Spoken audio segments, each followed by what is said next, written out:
Impurities in pharmaceutical substances. A pure chemical compound refers to the compound which is having no foreign matter.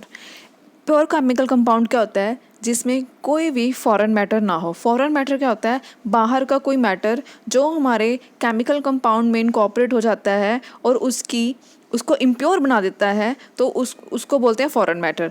Pure chemical compound क्या होता है जिसमें ये foreign matter ना हो, and impure chemical compound क्या होता है जिसमें ये फॉरेन मैटर अवेलेबल होते हैं.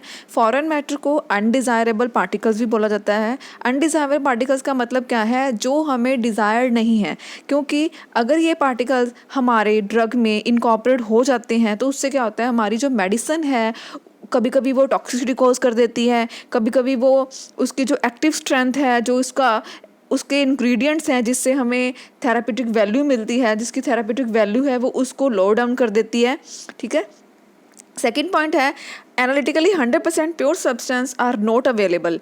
इसका मतलब क्या है कि अगर हम कोई भी ड्रग बनाते हैं वो 100% प्योर सब्सटेंस कभी भी अवेलेबल नहीं होगा, क्योंकि जब हम ड्रग बनाना स्टार्ट करेंगे तो हम उसे किसी चीज़ में स्टोर करेंगे, किसी वेसल में स्टोर करेंगे, कोई उसके ऊपर रिएक्शन होएगी, कोई ऑक्सीडेशन होएगा, कोई उसका नाइट्रेशन होएगा, फिर हम कोई रिएजेंट ऐड करेंगे. After addition of the reagent कोई प्रोडक्ट बनेगा. जो प्रोडक्ट बनेगा उसमें 9.99% प्योरिटी हो सकती है, बट 0.001% भी चांसेस हैं कि उसमें कोई ना कोई ऐसा फॉरेन मैटर इनकॉर्पोरेट हो गया है. समटाइम्स स्टोरेज से भी हो जाता है. ठीक है. तो एनालिटिकली 100% प्योर सब्सटेंस कभी अवेलेबल नहीं होता. नॉर्मली जितने भी ये अनडिज़ायरेबल फॉरेन पार्टिकल्स हैं ये फार्मास्यूटिकल सब्सटेंसेस में प्रेजेंट होते हैं. कोई भी ऐसा मटेरियल जो इसकी प्योरिटी को इफेक्ट करता है उसे इम्प्योरिटी बोला जाता है. Presence of impurities in the pharmaceutical substances में प्रोड्यूस टॉक्सिक इफेक्ट्स. कोई इम्प्योरिटी अगर फार्मास्यूटिकल सब्सटेंस में प्रेजेंट होती है तो वो कोई बॉडी पे टॉक्सिक इफेक्ट भी दे सकती है, या फिर क्या करती है वो it's also lower down the active strength of the pharmaceutical substances. मतलब क्या है कि जो उसकी एक्टिविटी है, जो उसकी एक्टिव स्ट्रेंथ है, जो उसका असर है कोई ड्रग का, वो उसको लोअर डाउन कर देती है. ठीक है. Impurities commonly in chemical substances include lead, arsenic, iron, chloride and sulphates. Mostly जो इम्प्योरिटीज पाई जाती हैं ड्रग्स में वो कौन कौन सी हैं? Lead, arsenic, iron, chloride and sulphates. Next है impurities commonly found in medicinal preparation. Impurities which have toxic effects on the body. ऐसी इम्प्योरिटीज़ जिनका बॉडी पे बहुत ज़्यादा टॉक्सिक इफेक्ट्स है और वो अनप्लीजेंट रिएक्शंस देती हैं, उन तब देती हैं जब वो प्रेजेंट होती है बियॉन्ड द सर्टेन लिमिट. ठीक है. अगर वो इस एक लिमिट में किसी मेडिसिन में प्रेजेंट है तो फिर ऐसी कोई अनप्लीजेंट रिएक्शन नहीं आएगी, टॉक्सिक इफेक्ट नहीं आएगा. बट अगर उस लिमिट को क्रॉस कर जाती है वो ड्रग में तो वो क्या करती हैं? अपना टॉक्सिक इफेक्ट देती है बॉडी पे. ऐसी कौन सी इम्प्योरिटीज़ हैं? Lead and arsenic. Second one is the impurities which are able to make substances incompatible with other substances. ऐसी इम्प्योरिटीज़ जो अदर सब्सटेंसेस को, अदर जैसे इंग्रेडिएंट्स, हम किसी भी कोई मेडिसिन बनाते हैं, कोई ड्रग बनाते हैं, उसमें हम अदर इंग्रेडिएंट्स डालते हैं, कलरेंट, प्रिजर्वेटिव्स डालते हैं, बाइंडर्स डालते हैं. वो क्या करती है? ऐसी इम्प्योरिटीज़ जो जब मेडिसिन में आ जाती है तो वो इन जो अदर इंग्रेडिएंट्स है इनको इनकम्पैटिबल बना देती है. ऐसे होता है कि जब ड्रग बनाना स्टार्ट करते हैं कभी वो बाइंडर जो है उसकी इनकम्पैटिबिलिटी हो जाती है, वो सेट नहीं बैठता, कोई भी लुब्रिकेंट सेट नहीं बैठता, तो ड्रग जो है वो प्रॉपरली बन नहीं पाती. The impurities which is present beyond the limit affect the storage properties of the pharmaceuticals. ऐसी impurities if they present beyond the limit, अगर वो एक लिमिट के बाद प्रेजेंट होती हैं तो वो क्या करती हैं? Storage, keeping properties of the sub pharmaceuticals को इफेक्ट करती हैं. कीपिंग प्रॉपर्टीज़ कौन सी होती हैं? उसकी मेल्टिंग पॉइंट, उसका बॉइलिंग पॉइंट, उसका कलर चेंज हो जाना. ठीक है. उसको स्टोर करना है 14 पे, आपने अगर उसको थोड़ा सा टेम्परेचर भी वेरी किया तो वो ख़राब हो जाएगी. ऐसे स्टोरेज जो प्रॉपर्टीज़ होती हैं वो उसकी स्टोरेज प्रॉपर्टीज़ को इफेक्ट करती हैं. The impurity which are harmless but if present beyond the limit it will lower the active strength of the medicinal compound. ऐसी impurities वो which are harmless, कोई उसका harm नहीं है, harmless है, but अगर if these are present beyond the limit, अगर ये beyond the limit present है तो ये क्या करती हैं? जो मेडिसिनल कंपोनेंट है, जो ऐसा कंपोनेंट जिसकी मेडिसिनल वैल्यू है, जिसने हमारी बॉडी पे इफेक्ट करना है, तो वो उसकी जो एक्टिव स्ट्रेंथ है उसको लोअर कर देंगी। एग्जांपल है sodium salt in potassium salt. मान लें आपने कोई पोटाशियम की ड्रग बनानी है, ठीक है, आपने वो पोटाशियम की ड्रग बना दी। समटाइम्स क्या होता है उसमें सोडियम सॉल्ट हो जाता है। Sodium and potassium have the same molecular size and same positive charge होता है, उसके कोई ज़्यादा डिफरेंस नहीं होता दोनों आयंस में। तो ये क्या करती हैं, वैसे तो सोडियम सॉल्ट का कोई ऐसा हार्म नहीं है, हार्मलेस है, बट अगर ये ज़्यादा हो जाता है पोटाशियम की जगह पे, तो ये क्या करता है, पोटाशियम ने इफेक्ट देना था बॉडी पे, ड्रग आपने पोटाशियम की बनानी थी, बट वहाँ पे क्या हो जाएगा, सोडियम इनकॉर्पोरेट हो जाएगा। उससे क्या होएगा, जो मेडिसिनल वैल्यू है कंपाउंड की वो कम हो जाएगी। नेक्स्ट पॉइंट है द इम्प्योरिटीज विच में bring about technical difficulty in the use of the substances like presence of carbonate in solution of ammonia. ऐसे इम्प्योरिटीज जो क्या करती हैं, टेक्निकल डिफिकल्टीज क्रिएट करती हैं अगर वो किसी भी ड्रग में ऐड हो जाएं, किसी भी मेडिकमेंट्स में ऐड हो जाएं। Like presence of carbonate in solution of ammonia. अगर अमोनिया में कार्बोनेट ऐड हो जाए सोल्यूशन में तो क्या होगा, टेक्निकल डिफिकल्टीज आ जाएंगी। टेक्निकल डिफिकल्टीज क्या होती हैं, कल आप इसका एनएमआर करोगे, इसका स्पेक्ट्रा लोगे, इसका स्पेक्ट्रल एनालिसिस करोगे, इसकी कोई ऐसी स्टडी करोगे जो जिसमें टेक्नोलॉजी लगती है, तो वो वहाँ पे वो क्या होएगा, वहाँ पे जाके वो इंटरफेयर करेगी। ऐसी ऐसी पीक्स आ जाएंगी जो आप आइडेंटिफाई नहीं कर पाओगे ये इसमें ऐड क्या हो रखा है। टेक्निकल डिफिकल्टीज आ जाएंगी, आप प्योर केमिकल कंपाउंड का स्पेक्ट्रा नहीं ले पाओगे। ठीक है। 6 है impurity such as taste, color, odor and appearance which can be easily detected by the sense and make the substance unhygienic। ऐसी इम्प्योरिटीज़ जो हमारी मेडिकमेंट्स की colour, order and taste and appearance को जो इफ़ेक्ट करती हैं, बट ये easily detectable होती हैं। ठीक है। हम इसे ऑर्डर, अगर मान लो हमारे पास कोई मेडिसिन है, इसमें कोई इम्प्योरिटी ऐड हो गई, उसका कलर चेंज हो गया, उसका टेस्ट चेंज हो गया, उसका ऑर्डर चेंज हो गया, तो आप उसका सेंस बाय सेंस करके या फिर उसकी जैसे ऑर्डर को सेंस करके आप बता सकते हैं कि इसमें ये वाली इम्प्योरिटी ऐड हो गई है और इसको हमने कैसे निकालना है। ठीक है। इसकी एग्जाम्पल है sodium chloride become damp because of the presence of traces of magnesium salt. अगर सोडियम क्लोराइड का सॉल्ट पड़ा है, टेबल सॉल्ट पड़ा है आपके पास, अगर वो डैम्प हो जाता है तो आपको पता होता है कि ये इसीलिए हो गया है क्योंकि इसमें traces of magnesium salts हैं। Another one is phenolic impurities present in sodium salicylate alter its order। Sodium salicylate का सोल्यूशन है, अगर उसका जो ऑर्डर चेंज हो गया है तो आपको पता है कि वो इसलिए हो गया है क्योंकि उसमें फिनोलिक की इम्प्योरिटी है। ठीक है। Next is sources of impurities in the pharmaceuticals। There are 11 sources of impurities that present in the pharmaceutical. The first one is raw material used in manufacture. We will discuss raw material employed in manufacturing. Impurities known to be associated with these chemicals may be carried through the manufacturing process and contaminate the final products। ऐसी impurities जो chemicals में associate होती हैं but क्या करती हैं, ये उसकी मैन्युफैक्चरिंग प्रोसेस जो है और कंटामिनेट कर देती हैं फाइनल प्रोडक्ट को। एग्जाम्पल है calcium sulphate when added to the magnesium chloride it convert into sodium chloride. Calcium sulphate क्या है, CaSO4, magnesium chloride MgCl2 convert into NaCl that is rock salt. अब रॉक सॉल्ट जो है उस जब आप रॉक सॉल्ट प्रिपेयर करोगे तो उसको आप प्रिपेयर कैसे करोगे, कैल्शियम सल्फेट या मैग्नीशियम क्लोराइड से दोनों को ऐड कर दोगे। जब एंड पे रॉक सॉल्ट बनेगा तो ये उसमें क्या होता है, स्मॉल अमाउंट्स में इम्प्योरिटी आती है कैल्शियम सल्फेट की एंड मैग्नीशियम क्लोराइड की। रॉ मटेरियल कौन सा था, calcium sulphate and magnesium chloride. जब आप इसने सोडियम क्लोराइड बनाया तो 100% चांसेस हैं कि इसमें थोड़ा सा कैल्शियम सल्फेट रह जाए, थोड़ा सा मैग्नीशियम क्लोराइड रह जाए। Thus sodium chloride prepared from this source will contain the traces of calcium and magnesium compounds। Another example is impurities such as arsenic, lead and heavy metals are present in raw material, hence are found in substances। जितने भी ये raw materials हैं इसमें ज़्यादातर arsenic, lead की और heavy metals की impurities जो है पाई जाती हैं। इससे क्या होता है, जो फाइनल प्रोडक्ट बनता है, जो एंड पे हमारा ड्रग बनता है, उसमें भी चांसेस होते हैं कि ये इम्प्योरिटीज़ जो हैं वो इनकॉर्पोरेट हो जाएं। सो ये ज़रूरी हो जाता है, इट्स नेसेसरी हो जाती है कि हम जो है रॉ मटेरियल को थोड़ा प्योर फॉर्म में यूज़ करें। अब जितना आप रॉ मटेरियल प्योर फॉर्म में यूज़ करोगे उतना ही चांसेस हैं कि आपकी ड्रग भी जो है वो प्योरिटी के साथ बने। ठीक है। एग्जांपल है कॉपर सल्फेट जो है वो प्रिपेयर कैसे करते हैं हम, कॉपर जो टर्निंग्स होती हैं उनको सल्फ्यूरिक एसिड में ऐड करते हैं। कॉपर टर्निंग्स होती है कॉपर की, जैसे पिंस ले लो कॉपर्स की, जो रोड्स होती हैं उसको कट कर लो, ठीक है, वो कॉपर टर्निंग्स के बोल देते हैं उनको, ठीक है। अब जो कॉपर टर्निंग्स होती हैं इनमें हमेशा ये होता है कि इनकी आयरन एंड आर्सेनिक की इम्प्योरिटी होती है। जब आप इसको सल्फ्यूरिक एसिड में ऐड करके कॉपर सल्फेट बनाते हो तो ये चांसेस होते हैं कि कॉपर सल्फेट जब बनेगा उसमें भी आयरन एंड आर्सेनिक की इम्प्योरिटी आएगी ही आएगी। इसी वजह से due to this reason IP is the Indian pharmacopoeia which contains monograph of all the drugs and chemicals which are manufactured, which are published till now, ठीक है। तो जो IP है उसने ये लिमिट जो दी गई है कि अगर आप अगर आप कॉपर सल्फेट बनाते हैं तो उसमें जो होता है आर्सेनिक इम्प्योरिटी जो होगी वो 8 पार्ट्स पर मिलियन होगी, 8 ppm।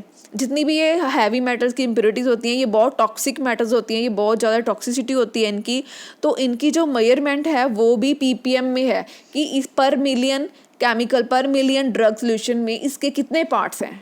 इसके 8 पार्ट्स जो हैं IP ने कहा हुआ कि इसके 8 पार्ट्स पर मिलियन ही होंगे कॉपर सल्फेट में। अगर इससे ज़्यादा है तो जो आपका कॉपर सल्फेट का सैंपल है वो फेल हो जाएगा, ठीक है। नेक्स्ट है Regents used in the manufacturing process. अब आप कोई ड्रग बना रहे हैं उसमें आप रीजेंट भी यूज़ करोगे, कोई तो रीजेंट ऐड करोगे ही ना रॉ मटेरियल में जिससे वो ड्रग बनेगा। अगर वो रीजेंट में कोई इम्प्योरिटी है, आप जितनी भी कोशिश कर लो आप उसको वॉश करने की, सम टाइम क्या होता है कितनी वॉशिंग देने के बाद भी कोई ना कोई इम्प्योरिटी रह जाती है, तो जो रीजेंट है उसकी वजह से that's the major reason that due to the impurity in the reagent the final product contain the impurity। like example है ammoniated mercury। जो ammoniated mercury है वो कैसे प्रिपेयर किया जाता है, from the solution of mercury chloride to dilute ammonia solution HgCl2। आपने HgCl2 क्या है, आपने क्या किया, मर्क्यूरी क्लोराइड को अमोनियम हाइड्रोक्साइड में डाला तो क्या बन जाएगा ammoniated mercury. The precipitate of ammoniated mercury जो है, जो फाइनल प्रोडक्ट है, चांसेस हैं कि उसमें अमोनियम हाइड्रोक्साइड आ जाए। क्यों? Thus the precipitate is washed with cold water to remove ammonium hydroxide. If it is not remove completely by washing with water, जैसे मर्क्यूरी क्लोराइड है, आपने उसको अमोनियम हाइड्रोक्साइड में डाला, अमोनियम हाइड्रोक्साइड क्या है, एक रीजेंट है, आपने मर्क्यूरी क्लोराइड में इसको डाला, क्या बन गया अमोनिएटेड मर्करी। बट आपने उसको बहुत वॉश किया, सम टाइम क्या होता है वॉशिंग देने के बाद भी अमोनियम हाइड्रोक्साइड के कुछ ट्रेसेस रह जाते हैं, उसकी वजह से क्या होता है जो फाइनल प्रोडक्ट है उसमें भी ये अमोनियम हाइड्रोक्साइड की इम्प्योरिटी चली जाती है। थर्ड है मेथड और the process use in manufacture. बहुत सारी ड्रग्स एंड केमिकल्स हैं यूजली ऑर्गेनिक जो manufactured from different raw material by using different method or process. Some impurities are incorporated in the material during the manufacturing process. The type and amount of impurity present in the drugs and chemical varies. In certain drugs, a multiple step synthesis procedure is used. इसका मतलब क्या है कि आपने जब कोई drug बनानी start की तो आपने उसके ऊपर कोई मेथड लगाया होगा, कोई प्रोसेस लगाया होगा, लाइक आपने नाइट्रेशन की, आपने सल्फोनेशन की, आपने क्लोरीनेशन की, आपने एडिशन किया किसी केमिकल का। तो क्या होता है कभी कोई रिएक्शन जो है मल्टी स्टेप सिंथेसिस होती है, सिंगल स्टेप में नहीं कंप्लीट होती, कोई इसमें कॉम्प्लेक्स बनता है। तो क्या होता है जो आप प्रोसेस यूज़ कर रहे हैं उसकी वजह से जो होता है ना मल्टी स्टेप सिंथेसिस जो होता है उसमें जो कम्प्लेक्स बनता है, इंटरमीडिएट बनता है, उसकी प्योरीफिकेशन नहीं कर पाते वो आप। प्रॉपर प्योरीफिकेशन जो है बहुत इंपॉर्टेंट है, उसकी वजह से जो है एंड प्रोडक्ट्स पे जो फाइनल प्रोडक्ट बनता है उसमें इम्प्योरिटी आ जाती है। या फिर क्या होता है आपने कोई ड्रग बनानी स्टार्ट की तो समटाइम क्या होता है जो ड्रग्स बनाने के साथ साथ जो केमिकल निकलता है वो साइड रिएक्शंस कॉज करते हैं। साइड रिएक्शन कॉज होने से एक डिफरेंट केमिकल बनना स्टार्ट हो जाता है ड्यूरिंग मैन्युफैक्चरिंग ऑफ ड्रग। वो क्या करता है आपकी जो फाइनल जो ड्रग है, फाइनल जो प्रोडक्ट है उसको डिटीरियोरेट कर देता है, उसको इम्प्योर कर देता है, ठीक है। इसके 4 जो हैं, इसकी मेजर 4 टाइप्स हैं, 4 स्टेजेस हैं। The first one is reagents employed in the manufacturing process. Reagent employed in the manufacturing process, आपने कोई मैन्युफैक्चरिंग की, आपने उसमें कोई रीजेंट एम्प्लॉयड किया, उसकी वजह से जो इम्प्योरिटी आती है उसको बोलते हैं reagent employed in manufacturing process. Example है soluble alkali in calcium carbonate. arise from the sodium carbonate used in the process. Calcium carbonate is obtained by interaction of soluble calcium salts and soluble carbonate. Therefore, the product will contain traces of soluble alkali which the washing process has failed to remove. Like आपने calcium chloride को use किया जो soluble है, plus sodium carbonate ये भी water soluble है, आपने दोनों को मिक्स किया तो आपने क्या बना लिया, कैल्शियम कार्बोनेट। कैल्शियम कार्बोनेट के आपने पीपीटीज बना लिए। तो ये चांसेस होते हैं कि जो वो कंटेन है उसमें थोड़े से सोडियम का थोड़ा सा कोई सोडियम की जो इम्प्योरिटी है वो उसमें इनकॉर्पोरेट हो जाए। आप जितनी भी वॉशिंग कर दो, सम टाइम क्या होता है वॉशिंग देने से भी वो इम्प्योरिटी जो है वो नहीं रिमूव हो पाती। इसको बोलते हैं reagent deployed in the manufacturing process. Next है reagent added to remove other impurities. मान लीजिए आपने कोई ड्रग बनाई, आपने क्या किया उसमें को आपको पता है कि इसमें ये इम्प्योरिटी है और इसकी वॉशिंग के लिए ये वाला केमिकल यूज़ करना है, तो आपने उस केमिकल को उसमें डाला, उसकी वॉशिंग कर दी।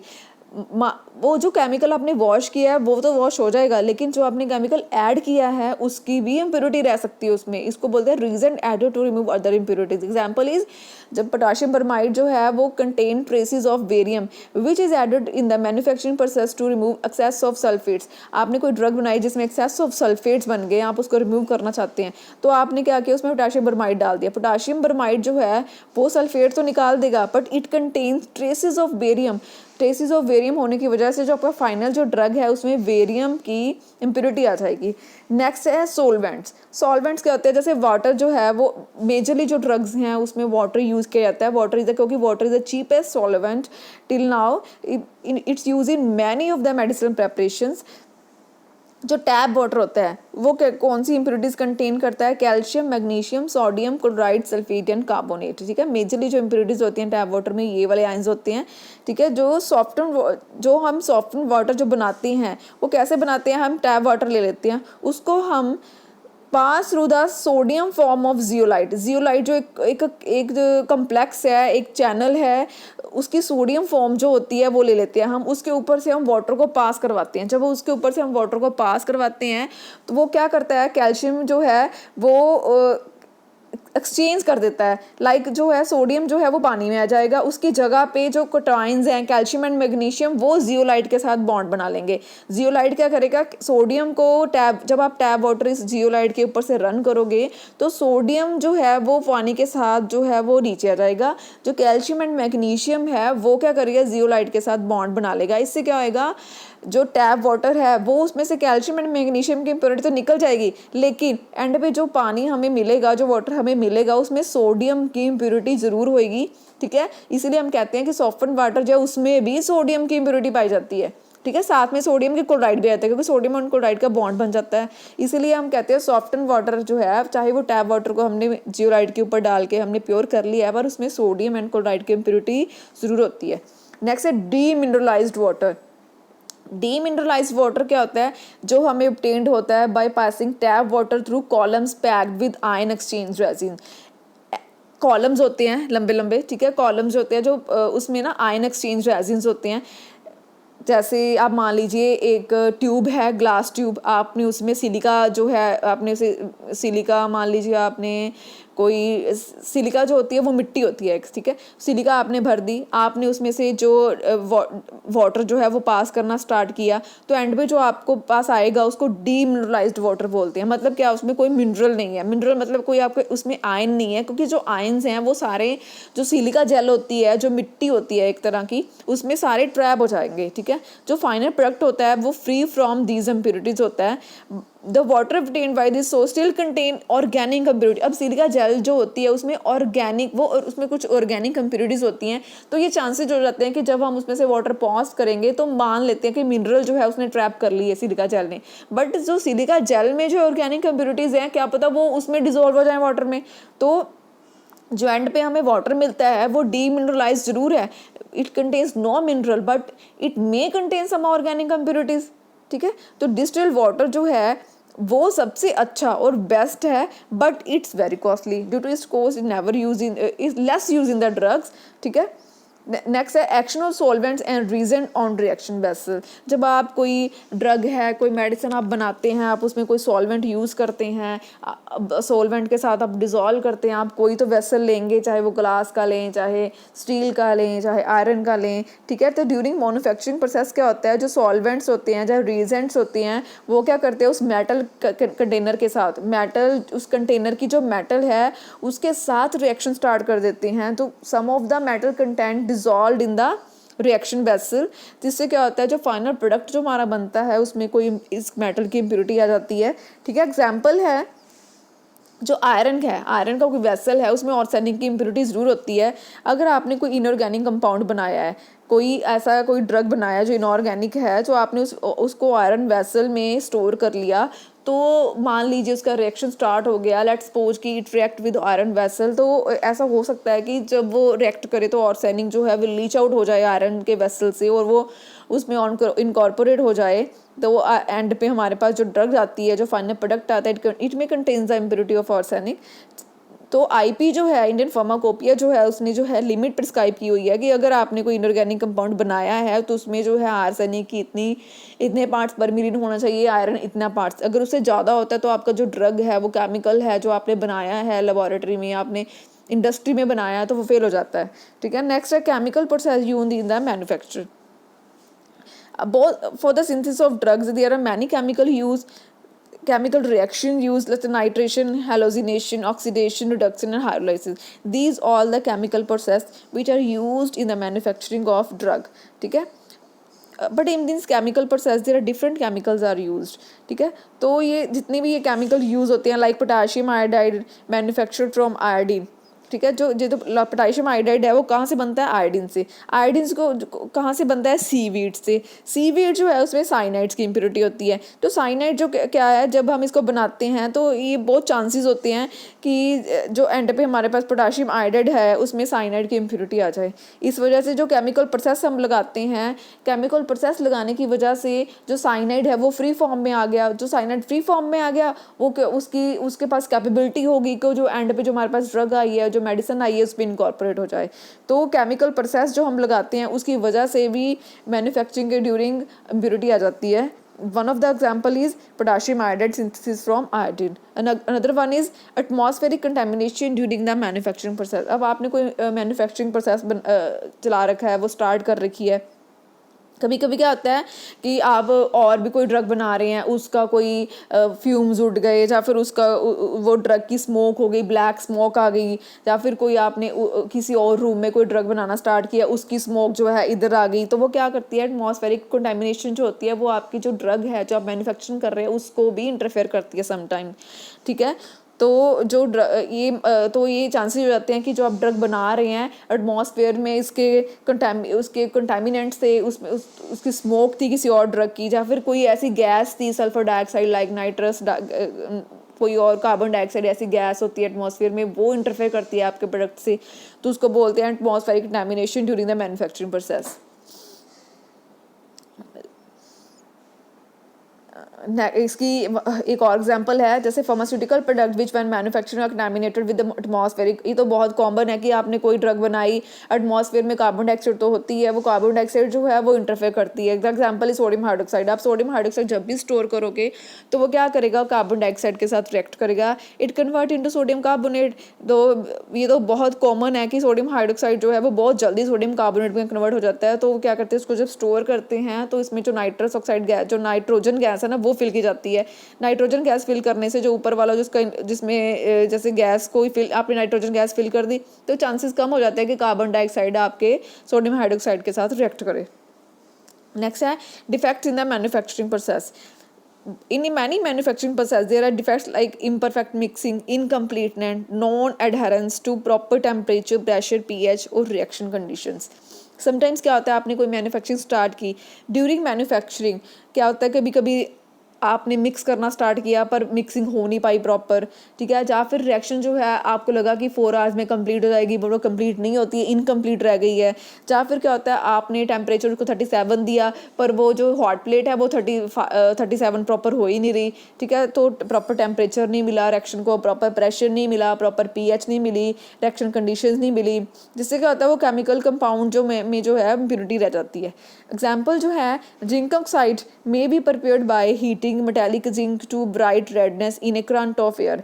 जिंक ऑक्साइड जो है वो कैसे बनता है, जब आप मेटेलिक जिंक को रेडनेस अप टू रेडनेस आपने हीट करना है, जब तक वो रेड ना हो जाए तब तक आपने in the current of air आपने हीट करना है, ठीक है। तो क्या होता है जिंक जो है burns to zinc oxide which is collected as a, जो जिंक है बर्न्स टू जिंक ऑक्साइड में कन्वर्ट हो जाएगा, जिसको आप फाइन वाइट पाउडर में होता है उसको आप कलेक्ट कर लोगे। बट सम टाइम क्या होता है जो आपने एयर दी है उसका इतना करंट नहीं होता, उसमें इतनी हीट नहीं होती, तो जिंक मेटल जो है that not completely burn and not completely converted to zinc oxide.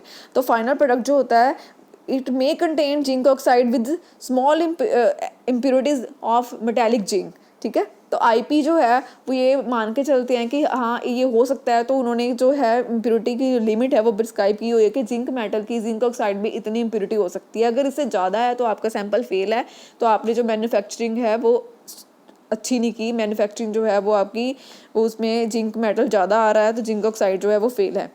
Next है intermediate products in the manufacturing process.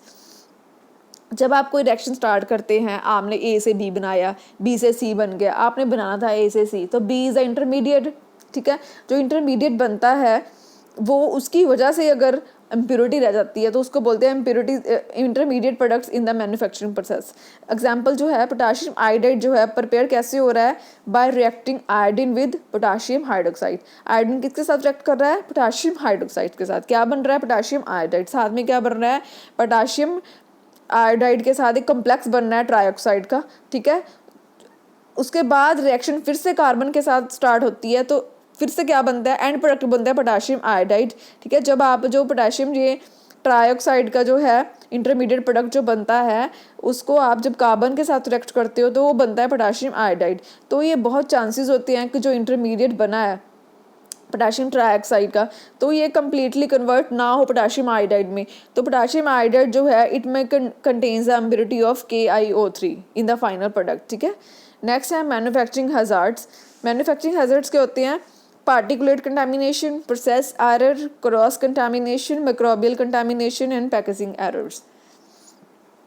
Particulate contamination, particulate contamination क्या होता है, the presence of unwanted particle matter can arise due to dirt, dust, glass, porcelain and plastic fragments from sieves, granulating and tabulating machines or from final product container, ठीक है। इसका मतलब क्या होता है कि जब आपके कोई ड्रग आपने ड्रग बनाई उसमें अनवांटेड पार्टिकल जो आ जाते हैं वो किससे आते हैं, या तो कोई डर्ट से, या डस्ट से, या फिर आपने जिस कंटेनर में स्टोर किया वो ग्लास कंटेनर की वजह से, या फिर आपने जब उसको सीव किया होता है छनना, आपने जब ड्रग बनाई तो उसमें आपने छननी यूज़ की, उस छननी में से कोई फ्रेगमेंट रह गया, ठीक है। उस पोर्सलिन जो वीड यूज़ करते हैं हम ड्यूरिंग रिएक्शन, ठीक है, उसका कुछ फ्रेगमेंट रह गया, या फिर जो आपने टैबलेट बनाई ड्यूरिंग ग्रैनुलेटिंग और टैबलेटिंग मशीन में से कोई ऐसा कंटामिनेट आ गया, उसको बोलते हैं particulate contamination.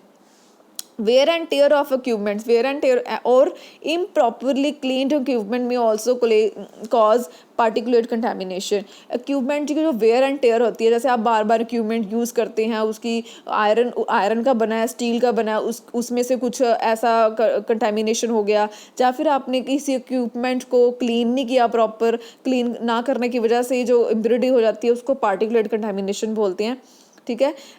Clarity of solution for injection is particularly important. अगर आप कोई इंजेक्शन बना रहे हैं तो उसकी जो क्लैरिटी है सोल्यूशन की वो बहुत इंपॉर्टेंट है, क्योंकि जो इंजेक्शंस होते हैं वो आईवी, वो पेरेंट्रल्स होते हैं, इंट्रावीनस होते हैं, वो सीधा वीनस में लगते हैं।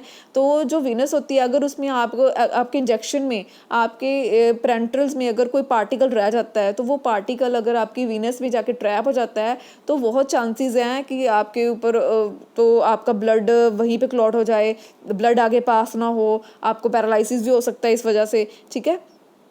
तो clarity of solution for the injections is very important. Example है metal particles which have been found in eye ointments packed in metal tubes. इसकी एग्जाम्पल है कि जितनी भी जो आई ऑइंटमेंट्स जो मेटल ट्यूब्स में आती हैं, सम टाइम क्या होता है वो मेटल की जो सम इम्प्योरिटीज़ हैं वो उस मेडिकमेंट्स में आ जाती है, वो जो है वो फिर बहुत टॉक्सिक इफेक्ट्स कॉज करती है आइज़ को। नेक्स्ट है प्रोसेस एरर। प्रोसेस एरर है failure to acknowledge the limit of mechanical efficiency of mixing, filling, tableting, sterilizing can lead to minor variation and very occasionally gross error। ठीक है, special care essential in case of low doses medicaments and highly potent medicine। Failure to acknowledge का मतलब होता है कि ऐसी impurities रह जाना जो हम जज ना कर पाएँ, जिसकी जजमेंट हमें हो ना, हम ये सोच के चलते हैं कि हमने भी प्रॉपर मिक्सिंग करती, हमने टैबलेटिंग प्रॉपर की, हमने स्टरलाइज भी प्रॉपर कर दिया।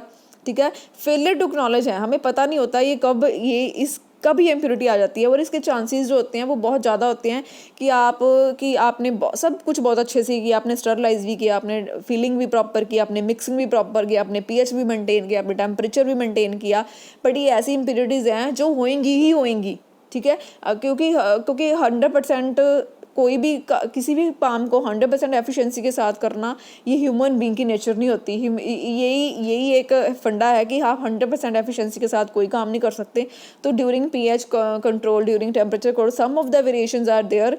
ठीक है, अब आपने कोई ड्रग बनानी है जिसकी डोज बहुत ज़्यादा है, ऐसे केसेस में इन चीज़ों का ज़्यादा फ़र्क नहीं पड़ता, क्योंकि अगर डोज 250 mg है, 300 mg है, अगर उसमें 300 mg में 310 हो गया या 305 हो गया, 305 हो गया, कुछ फ़र्क नहीं पड़ता।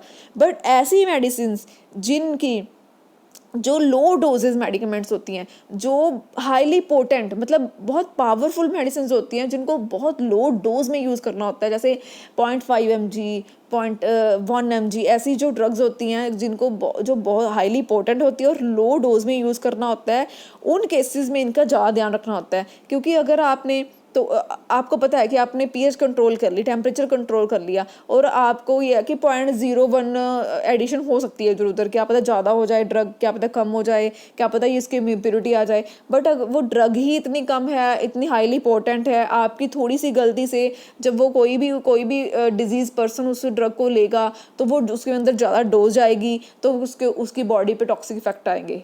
समटाइम्स जो किडनी फेलियर वाले पेशेंट्स होते हैं, वो इस ड्रग हाईली पोटेंट है तो किडनी पे डायरेक्ट इफेक्ट डालती है। ठीक है, तो एनालिटिकल स्टैंडर्ड जो है, कंट्रोल प्रोसीजर जो है ऐसी प्रेपरेशंस के लिए प्रॉपर्ली डिज़ाइन किए गए हैं, उसको फॉलो करना पड़ता है ताकि जो माइनर वेरिएशंस हैं वो भी ना हो एंड प्रोडक्ट्स के ऊपर। क्रॉस कंटामिनेशन जो होती है, the handling of powders, granules and tablets in large bulk create airborne dust which leads to cross contamination of the product. So face masks and special extraction equipments are used to protect operators from harmful effect of drugs।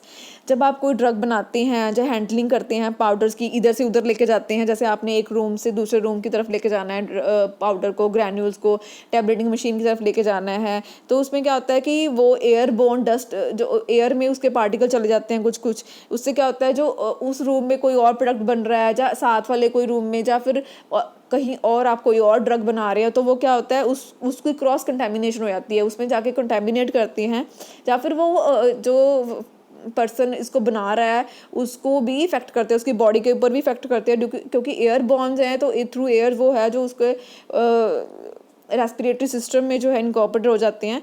तो ये मान के चलिए कि आप ऐसी contamination जो है वो बहुत कॉमन है इंडस्ट्रीज़ में। इसके लिए क्या कहते हैं कि आपको फेस मास्क यूज़ करना है, और आपने जो इक्विपमेंट है स्पेशल एक्सट्रैक्शन इक्विपमेंट यूज़ करना है, कि जब आपने एक्सट्रैक्शन करनी है तो ऐसा इक्विपमेंट यूज़ करना है जो कवर अप हो और जो उसकी डस्ट है वो ज़्यादा स्प्रेड ना हो पाए इन्वायरमेंट में। ठीक है, लाइक जब आप पेंसिलिन बनाते हैं तो पेंसिलिन एक एंटीबायोटिक है। ठीक है, तो पेंसिलिन जो अब बनाती हैं तो वो उसकी स्पेशल हैंडलिंग करनी पड़ती है, क्योंकि अगर आप स्पेशल हैंडलिंग नहीं करोगे तो पेंसिलिन जो है उसकी डस्ट जो है वो जो मैन्युफैक्चरर है उसके रेस्पिरेटरी ट्रैक में चली जाएगी, तो वो उसके साइड इफेक्ट डालेगी। तो नेक्स्ट है microbial contamination. Microbial contamination, parenteral preparation, ophthalmic preparation require special care against microbial contamination. जितनी भी पेरेंटल होती हैं, इंट्रावीनस, इंट्रामस्कुलर जो इंजेक्शंस होती हैं उनको पेरेंटल बोलते हैं। एप्थेल्मिक होती है आइज़ जो preparation for eyes, infection for disease, कोई आई की डिजीज़ हो गया, कोई इन्फेक्शन ऑफ आई हो गया, उसके लिए यूज़ होते हैं।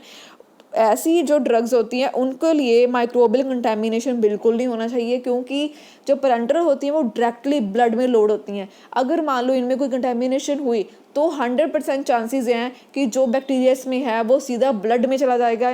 जो डिजीज़ पेशेंट को आप ये इंजेक्शन लगा रहे हो तो उसको ये इन्फेक्शन होने के चांसेस 100% हैं, ठीक है। तो आइज़ जो होती हैं वो सेंसिटिव पार्ट है बॉडी का, अगर उसमें कोई इन्फेक्शन हो जाती है तो कॉर्निया और जो लेंस है उसको इफेक्ट डालती हैं, कंजक्टिवाइटिस हो जाता है समटाइम जो, ठीक है। तो ऐसी प्रेपरेशंस को माइक्रोब से बचाना होता है आपने, ठीक है। और जो लिक्विड प्रेपरेशंस हैं, क्रीम्स हैं, इनके ये लायबल होती हैं कि इनमें बैक्टीरियल इन्फेक्शन और फंगल कंटामिनेशन हो जाए तो हम इसकी केयर करनी पड़ती हैं। एग्जाम्पल क्या है, acacia senna tragacanth, they should be control for salmonella. Acacia senna tragacanth जो है ये गम्स हैं, ये मोस्टली ड्रग्स में भी यूज़ होती हैं और गम और ज़्यादातर ये कॉस्मेटिक प्रेपरेशन में भी यूज़ हो जाती है। सैना जो है वो लैक्सेटिव इफेक्ट डालता है। अकेशिया जो है ये गम है, जैसे गोंदली होती है जो पंजीरी में डालते हैं लोग, ऐसा ही इसका टेक्सचर होता है, ये बहुत यूज़ होती है, ठीक है। इसकी कैपेबिलिटी होती है कि इसमें साल्मोनेला जो है एक बैक्टीरिया है जो मोस्टली इन ड्रग्स के ऊपर ग्रो करता है। तो इनको जो है हमें प्रोटेक्ट करके रखते हैं, हम प्रॉपर स्टोर करते हैं कि हमें पता है कि ये जो बैक्टीरिया इसके ऊपर ग्रो करेगा तो हम इसकी कंटामिनेशन होने नहीं देते। पैकिंग एरर क्या होता है, कभी कभी हम किसी ड्रग को पैक कर रहे हैं, मान लो दोनों का सेम कलर है पैकिंग का, तो हम क्या करेंगे, उस ड्रग को पैक करना था, लेबलिंग कोई और पैकिंग कर दी। उससे क्या होता है ये बहुत बड़ा डेंजर है। मान लो कोई पोटेंट मेडिसिन है, बहुत ज़्यादा इफेक्टिव मेडिसिन है, ठीक है, आपने उसका लेबल किसी और ड्रग को चढ़ा दिया, वो जो ड्रग है उसका लेबल किसी और को चढ़ा दिया। उससे क्या होता है, पैकेजिंग एरर की वजह से लोग जो है बहुत डेंजर कॉज करती हैं, ठीक है। Product of similar appearance such as tablets of same size, shape, colour packed in similar container can constitute a potential source of danger. Improper labeling or destruction of stock of unusual labels also constitutes a major packing hazards. अगर आप improper labelling कर रहे हैं और आप जो कोई drug बनाते हैं, जो स्टॉक रह जाता है आप उसको डिस्कार्ड प्रॉपर नहीं करते, समटाइम क्या होता है वो स्टॉक के ऊपर लेबल चढ़ जाता है, ठीक है। उससे क्या होता है, ये पैकेजिंग एरर होती है, ठीक है। नेक्स्ट है स्टोरेज कंडीशंस क्या होता है, chemical substances when prepared have to be stored in different types of container. जब आप कोई ड्रग बनाते हैं तो ये जो होता है ये फिक्स है कि आपने ये इस टाइप के जो ड्रग्स होती हैं उसको ग्लास कंटेनर में स्टोर करना है। जैसे कोरोसिव जो होती हैं उसको आप ग्लास कंटेनर में यूज़ करोगे। ऐसी जो ड्रग्स हैं जो ज़्यादा कोरोसिव नहीं हैं, जो बहुत माइल्ड हैं, जो रिएक्ट जल्दी नहीं करती है, तो आप उसको स्टील कंटेनर में भी, मेटल कंटेनर में भी स्टोर कर सकते हो, ठीक है। It's all things depends upon nature of material, batch size and quantity, ठीक है। Many types of material used for the packaging like plastic, polythene, iron vessels and stainless steel and aluminium, ठीक है। तो reaction of these substances with material storage vessel form products which are found as impurity in the stored vessel। कभी कभी क्या होता है, जो हम इस जो स्टोर करते हैं हम मटेरियल, वो क्या करता है, इन वेसल के साथ रिएक्ट कर जाता है, तो जो फाइनल प्रोडक्ट जो होता है उसमें इम्प्योरिटी आ जाती है, ठीक है। नेक्स्ट है leaching out effect. Leaching out effect क्या होता है, जब आप जैसे कोई ड्रग को आप स्टोर कर रहे हैं, आप ये मान के चलिए कि हम ये मानते हैं कि बोन चाइना और जो है ग्लास जो है वो सेफ है फॉर स्टोरेज, क्योंकि it never react with the medicaments, it never react with the drugs, but there are some of the chances because of leaching out effect. Leaching out effect क्या होता है, glass is made up of from alkali, ठीक है। When you store the drugs in the glass container there are chances that the drug react with the glass container and sodium metal, मतलब alkali जो है वो Leach out हो जाए glass container से, वो अल्कली जो है वो आपके ड्रग में जो है ऐड हो जाए, तो जो फाइनल जो आपका प्रोडक्ट आप जो उसको स्टोर करके रखोगे तो उसमें सोडियम की इम्प्योरिटी आ जाए, ठीक है। नेक्स्ट है inadequate storage and their effects are as follows. Inadequate storage and their effects, आपने स्टोरेज प्रॉपर नहीं की और आपके क्या क्या उसके इफेक्ट हैं। नेक्स्ट है, फर्स्ट है filth, chemical instability, reaction with container material. Filth क्या होता है, स्टोरेज प्रोडक्ट में become contaminated with dust, body of insects, animals and आपने ड्रग तो स्टोर किया पर वो कंटेमिनेट, कभी कभी वो कंटेमिनेट हो जाता है डस्ट के साथ, या फिर इंसेक्ट लग जाते हैं उसको, या फिर कोई ऐसे एनिमल की वजह से, या फिर इंसेक्ट एक्सक्रीटा, मतलब कि जो इंसेक्ट्स है जो एक्सक्रीट करते हैं, जो उसका मेटाबॉलिक जो प्रोडक्ट्स होते हैं एक्सक्रीट करते हैं, उनकी वजह से कंटामिनेशन हो जाए। नेक्स्ट है chemical instability. Chemical instability decomposition because of light, traces of acid, alkali, air oxidation, water vapour, carbon dioxide and traces of metallic ions. Decomposition जो होती है किसी ड्रग की, वो क्यों होती है? बिकॉज ऑफ या तो लाइट के साथ हो जाए, कोई ड्रग है मान लो वो लाइट के साथ रिएक्ट करती है, उसमें फ्री रेडिकल्स हैं, तो लाइट के साथ रिएक्ट करके वो कोई और प्रोडक्ट बना दें, या फिर कोई एसिड एंड अल्कली के ट्रेसेस आ जाएँ उसमें, उसके साथ रिएक्ट करके कुछ और बन जाए, या फिर एयर जो है, एयर में ऑक्सीजन होती है, वो ऑक्सीजन वो ड्रग के साथ उसको ऑक्सीडाइज कर दे, ऑक्सीडेशन हो जाए, या वाटर वेपर जो है उसके साथ वो रिएक्ट कर जाए, या फिर एयर में कार्बन डाइऑक्साइड है, जैसे मैंने पहले बताया था आपको, sodium hydroxide has the capability to react with carbon dioxide and convert into sodium carbonate. ठीक है, this is because of carbon dioxide and traces of metallic ions. Due to metallic ions impurity, traces होते हैं small, very low quantity of metallic ions. metallic ions जो है वो उसकी वजह से जो आपका जो ड्रग है उसकी केमिकल जो है वो इंस्टेबल हो जाए। ठीक है, एग्जाम्पल जो है लाइट सेंसिटिव मटेरियल, ऐसे मटेरियल जो लाइट सेंसिटिव हैं वो उनको आपने कहाँ स्टोर करना है? एम्बर्ड कलर बॉटल, ब्राउन कलर के। आपने देखा होगा जितनी भी ज़्यादातर ड्रग्स आती हैं वो ब्राउन कलर के ग्लास में आती हैं, वाइट कलर के ग्लास में नहीं आती हैं, क्योंकि जो ब्राउन कलर का ग्लास होता है उसको एम्बर्ड बोलते हैं। उसकी ये कैपेबिलिटी है कि वो लाइट को पास नहीं होने देता अप टू सम एक्सटेंट। जो लाइट होती है वो मोस्ट ऑफ द मेडिसिन को इफेक्ट करती है, उसके साथ इंटरफेयर करती है, समटाइम कोई साइड रिएक्शंस कॉज कर देती है, समटाइम और प्रोडक्ट बन जाती हैं। रिएक्शन विद कंटेनर मटेरियल, इसका मतलब है salicylic acid ointment must not be stored in metal tubes. मतलब क्या है, अगर आपने सैलिसिक एसिड कोई ड्रग बनाई है तो आप उसको मेटल ट्यूब में स्टोर नहीं करोगे। अगर आप उसको मेटल ट्यूब में स्टोर करोगे तो उससे क्या हो जाएगा, सैलिसिक एसिड जो उस मेटल के साथ रिएक्ट करेगा तो सैलिसिक एसिड नहीं रहेगा, वो जो आपकी ड्रग है वो ख़राब हो जाएगी। फिजिकल चेंजेस क्या होता है, अगर आपने ड्रग को स्टोर किया उसमें कोई ऐसी फिजिकल चेंजेस आ जाए, physical form of drug like changes in crystal size can lead to change in efficiency of product. आपने कोई ड्रग है उसका जो फिजिकली अपीयरेंस है, उसका जो क्रिस्टल्स हैं, ठीक है, आपने उसको स्टोर किया, वो मेल्ट हो गए, वो क्रिस्टल नहीं रहे, उससे क्या होगा, उसकी एफिशिएंसी जो प्रोडक्ट की वो ख़त्म हो जाएगी। ठीक है, टेम्परेचर इफेक्ट क्या होता है, अगर आपने आपको मान लो कुछ ऐसी ड्रग्स होती हैं जिनको आपने फ्रिज में स्टोर करना होता है, कुछ ड्रग्स को आपको फ्रीज़र में स्टोर करना होता है, लाइक जो वैक्सीन्स होते हैं, जितनी भी वैक्सीन्स होती हैं उनको आपने फ्रिज में स्टोर करना होता है। अगर आप उसको फ्रिज में स्टोर नहीं करोगे तो बाहर का जो टेम्परेचर वो ज़्यादा होता है, उसकी वजह से उसमें केमिकल चेंजेस होता है। उसकी मान लो उसमें नाइट्रोजन ग्रुप है वो कन्वर्ट है नाइट्रस ऑक्साइड में, उसमें मान लो कोई ऑक्सीजन का मॉलिक्यूल है वो कन्वर्ट हो जाए हाइड्रोक्साइड में एच के साथ रिएक्ट करके। फिजिकल चेंजेस होता है, उसका कलर चेंज हो जाए, उसका ऑर्डर चेंज हो जाए, ठीक है, उसका अपीयरेंस चेंज हो जाए। ठीक है, ऐसी चेंजेस हो जाती हैं अगर आप प्रॉपर जो लेबल टेम्परेचर उस पर स्टोर नहीं करते हो। नेक्स्ट है decomposition of the product during storage. Chemical decomposition analysis or breakdown is the separation of chemical compound into elements or simpler compounds. It is sometimes defined as the exact opposite of a chemical synthesis. Chemical decomposition is often an undesired chemical reactions. आपने किसी drug को store किया, मान लो आपने क्या किया, वो drug जो है मान लो A+B जो है C बनाते हैं, ठीक है, आपने C ड्रग को स्टोर कर लिया। सम टाइम क्या होता है, टाइम के साथ वो जो C है that convert into A and B। ये मोस्ट ऑफ द चांसेस ये होते हैं कि आपने ड्रग को अगर प्रॉपर टेम्परेचर पे मेंशन पैरामीटर्स पे आपने स्टोर नहीं किया तो ड्रग जो है वो डिकम्पोज हो जाती है। डिकम्पोजिशन जो होता है वो केमिकल डिकम्पोजिशन ऐसे होता है कि जो रिएक्शन जहाँ से सिंथेसिस हुई होती है वही वापस जो रिएजेंट होते हैं वही बन जाते हैं। ठीक है, तो केमिकल जो डिकम्पोजिशन होता है ऑफन मतलब अक्सर ये होता रहता है एंड अनडिजायर्ड तो है ही, कोई नहीं चाहता ना कि ड्रग खराब हो। ठीक है, some substances decompose on storing due to presence of air, light and oxygen.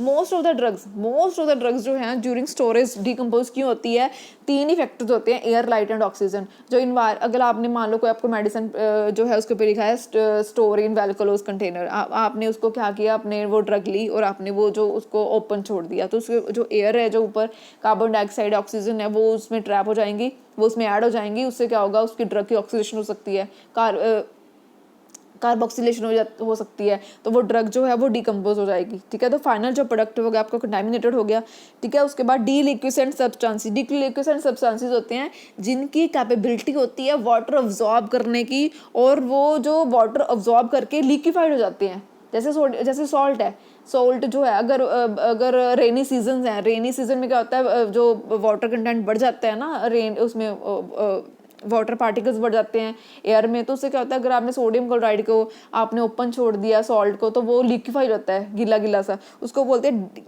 Deliquescent substances, जिनकी कैपेबिलिटी होती है वाटर अब्जॉर्ब करके लिक्विड में कन्वर्ट होने की। Decomposition products appear as impurities in the, जो प्रोडक्ट डिकम्पोज हो चुके हैं वो क्या कहते हैं, as a impurity in the substance में अपीयर हो जाती है, ठीक है। नेक्स्ट है एक्सीडेंटल सब्स्टिट्यूशन और deliberate adulteration with spurious and useless materials. It is possible to avoid accidental substitution by storing the toxic substances together separately in a locked cupboard. Many pharmaceutical chemicals are adulterated with cheaper substances. That is, example, expensive potassium may be adulterated with sodium bromide. Accidental substitution क्या होता है कि आपने industry में काम कर रहे हैं, आपने ड्रग बनानी स्टार्ट की, एक्सीडेंटली आपसे कोई सब्स्टिट्यूट हो गया, ठीक है। आपने क्या किया, आपने डालना था, आपने मान लो पैरासीटामोल बनानी स्टार्ट की, उसका भी वाइट कलर है, इधर आपने कोई और सॉल्ट रखा हुआ है, उसका भी वाइट कलर है, एक्सीडेंटली आपने वो डालना था कोई और, इसको बोलते हैं एक्सीडेंटल सब्स्टिट्यूशन। इसको आप कैसे आपको इसको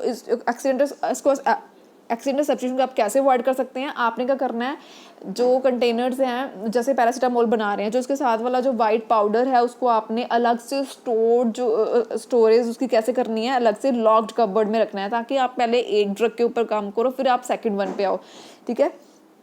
बट समटाइम्स क्या होता है, सम ऑफ द इंडस्ट्री जो है वो क्या करती है, चीपर जो सब्सटेंसेस होते हैं उसको ऐड कर देती हैं जो कॉस्टली ड्रग्स होती हैं। The example is expensive potassium adulterated with sodium bromide. Potassium जो है that is expensive drug, but sodium is very cheaper drug, ठीक है। But sodium potassium resemble with each other, both are of white colour, ठीक है। You can't identify that this is potassium, this is sodium. तो some of the industry to take benefits वो क्या करते हैं, जब पोटेशियम बनाना स्टार्ट करते हैं तो उसमें थोड़ा सोडियम डाल देते हैं, उससे क्या होता है, इसको बोलते हैं डेलिब्रेट अडल्ट्रेशन, जानबूझ के की हुई अडल्ट्रेशन, ठीक है। उससे क्या होता है, जो ड्रग आता है, जो फाइनल प्रोडक्ट होता है, उसमें इम्प्योरिटी रह जाती है, ठीक है। नेक्स्ट है इफेक्ट ऑफ इम्प्योरिटीज। इम्प्योरिटीज हमारी बॉडी पे कौन कौन से इफेक्ट डालती हैं। सबसे पहला है इम्प्योरिटीज़ जो है वो that cause toxic effects on the body and may be injurious to health if present above.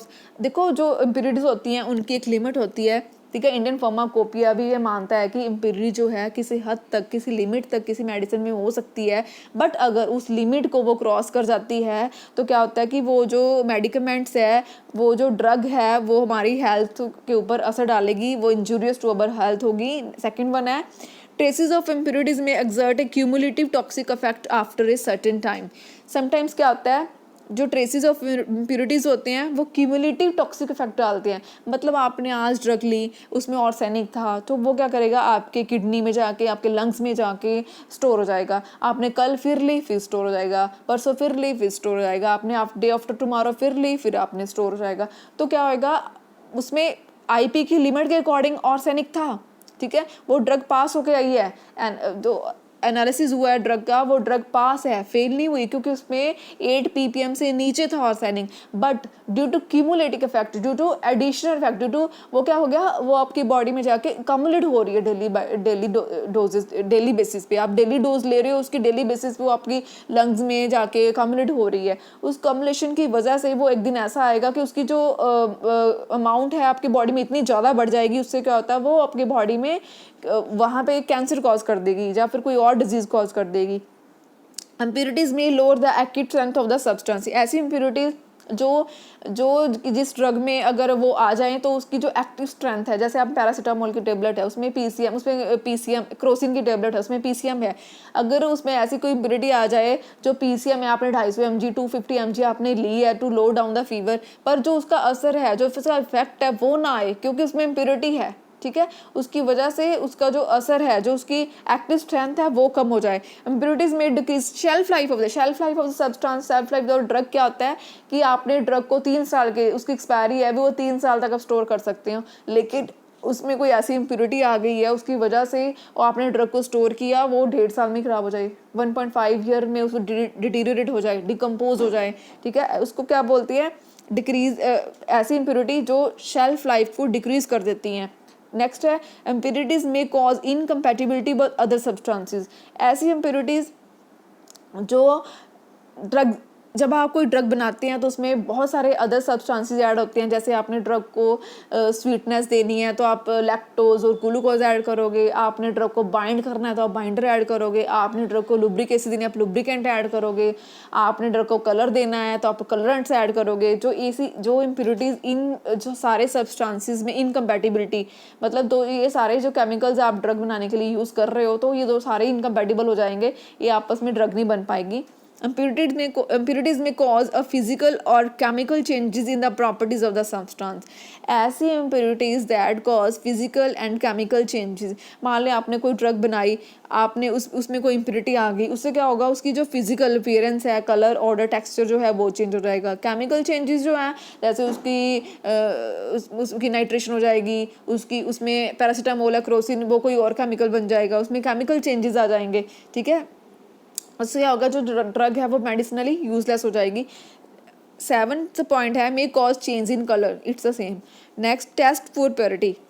Test for purity होता है कि जितने भी ये मेडिसिन आ रही हैं मार्केट में, ड्रग्स आ रही हैं, फूड आइटम्स आ रही हैं, ठीक है, और मिल्क, जो भी आ रहा है, तो जो फार्माकोपिया है उसने क्या कहा है, टेस्ट फॉर प्योरिटी दिया हुआ है। उसने अपनी फार्माकोपिया में उसने सारी मेटल्स की, हैवी मेटल्स की अनडिज़ायरेबल इम्प्योरिटीज़ जो मेजरली आ जाती हैं ड्यूरिंग मैन्युफैक्चरिंग, तो उन्होंने क्या किया, उसकी एक लिमिट डिफाइन की हुई है कि भाई ये एक चार्ट है, इसमें सारी metals, lead, arsenic, iron, heavy metals, chloride, sulphates, ये जो है अगर आप कोई ड्रग बनाते हैं ये कॉमन है कि ये इम्प्योरिटीज़ उसमें होंगी। पर उन्होंने क्या किया हुआ है कि आपने इस टेस्ट के साथ इसको टेस्ट करना है, ये टेस्ट का जो है ये मोड ऑफ टेस्ट है, आपने ऐसे टेस्ट करना है, ठीक है, ये इसकी वैल्यू है, आपने फिर इससे कंपेयर करना है। अगर हमारा जो चार्ट है, हमारा जो टेबल है, उससे आपकी जो ड्रग की वैल्यू कम आती है तो वो आपका सैंपल जो है वो पास है, otherwise the sample will be fail, ठीक है। Pharmacopoeia prescribe the test for purity for pharmaceutical substance, check their freedom from undesired particles. Pharmacopoeia will decide and fix the limit of tolerance for these impurities. For certain common impurities for which pharmacopoeia prescribe the test of purity are color, odor, taste, physicochemical constants, iodine value, sonification value, melting, refractive index, etc., acidity, alkalinity, pH, humidity, estimation of moisture, cations and anions. इसका मतलब क्या है कि आपने ये physico chemical constants होते हैं। जैसे आपने ड्रग को देखना है कि इसमें कुछ सैचुरेशन तो नहीं हुई, इसमें ये सैचुरेटेड है या अनसैचुरेटेड है, इसमें हाइड्रोजन कितने हैं, इसमें ऑक्सीजन तो नहीं ऐड होगी, तो आप क्या करते हैं, उसकी iodine value, saponification value check करते हैं। या फिर आपने देखना है कि ड्रग कितनी प्योर है, तो आप उसका मेल्टिंग पॉइंट नोट डाउन करोगे। मान लो आपके पास कोई ड्रग है जो जितनी अगर वो प्योर होएगी तो उसका शार्प मेल्टिंग पॉइंट होएगा, अगर उसमें कोई इम्प्योरिटी है तो वो एक शार्प टेम्परेचर पे कभी मेल्ट नहीं करेगी, उसकी एक रेंज आएगी, लाइक 170 से वो मेल्ट करना स्टार्ट करेगी, अप टू 180 वो मेल्ट ही होती जाएगी। अगर वो ड्रग प्योर है तो वो 172 पे शार्प मेल्टिंग हो जाएगी उसकी, ठीक है। तो ऐसे जो पैरामीटर्स होते हैं इनके साथ हम ड्रग की टेस्टिंग करते हैं कि ड्रग ये प्योर है या इम्प्योर है, ठीक है। और नेक्स्ट है लिमिट टेस्ट। लिमिट टेस्ट जो होते हैं ये to check out the limit of the impurity, limit of the heavy metals, limit of the arsenic, chloride and sulphate and iron and lead and heavy metal, ठीक है। जो test perform किए जाते हैं to check out the limit of that heavy metals in the drug medicaments, ठीक है, उसको बोलते हैं limit test. Limit test is a quantitative और semi quantitative test design to identify and control small quantities of impurity. मतलब कि एक quantitative analysis है। इससे क्या हम इस क्वांटिटेटिव क्या होता है, मान लो आपके पास कोई ड्रग है, आपको पता है कि इसमें आर्सेनिक है, आपने ये देखना है कि कितनी आर्सेनिक है, ठीक है। तो आप क्या करोगे, साथ में एक स्टैंडर्ड ले लोगे, स्टैंडर्ड में जितनी आपको रिक्वायर्ड आर्सेनिक है, मान लो आईपी आपको कहता है कि किसी भी ड्रग में 8 ppm आर्सेनिक होना चाहिए। अगर इससे ज़्यादा हुआ तो आपकी ड्रग जो है वो फेल हो जाएगी। तो आप क्या करोगे, स्टैंडर्ड जो है उसमें 8 ppm तक डाल दोगे आर्सेनिक। फिर आप अपना जो ड्रग है, जो आपका सैंपल है जिसको आप टेस्ट करना चाहते हैं, आप उसको टेस्ट करोगे तो आप देखोगे उससे कंपेयर करके भी इसमें कितनी आर्सेनिक है। That is quantitative analysis.